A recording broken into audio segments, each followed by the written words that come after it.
Hennepin-University Partnership. The Hennepin-University Partnership is a collaboration between the University of Minnesota and the largest government in Minnesota, Hennepin County. It's a framework for collaboration. It's lots of different things. Let's hear from just some of the folks who've been working together over the last couple of years. We worked with the Youth Center for Early Education and Development to evaluate child and staff interactions at 4 libraries to understand how they foster literacy. I conducted a programmatic review of the tax forfeited land program at Hennepin County that resulted in changes in how they auction the properties. I represent my department on the cohort that supports research on projects like organics composting. I shared my expertise about early childhood education with county employees, and I'm conducting research with the county now as well. I worked with a law school capstone class to analyze changes in energy laws as they relate to the sale of energy from the county's waste energy facility.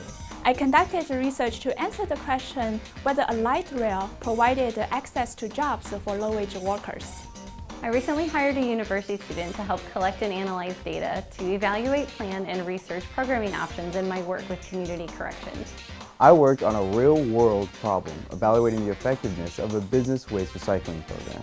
I reached out to the University's School of Public Health to arrange training for my staff as our community prepared for a possible case of Ebola. The Hennepin-University Partnership connected us with the capstone class. We wanted to look at the cost drivers of family shelter in our community. And those students were able to determine that it was young parents with young children who didn't have a high school degree that were our cost drivers. As a result of their research, we initiated the Stable Families Initiative, which really focuses on those young parents. It started a 1.5 years ago, and since then we've seen a 30% decline in family shelter in our community. That is opposite the rest of the country, which has seen an increase in family shelter. And it all started with that capstone class. Hennepin-University Partnership. Connecting where it counts.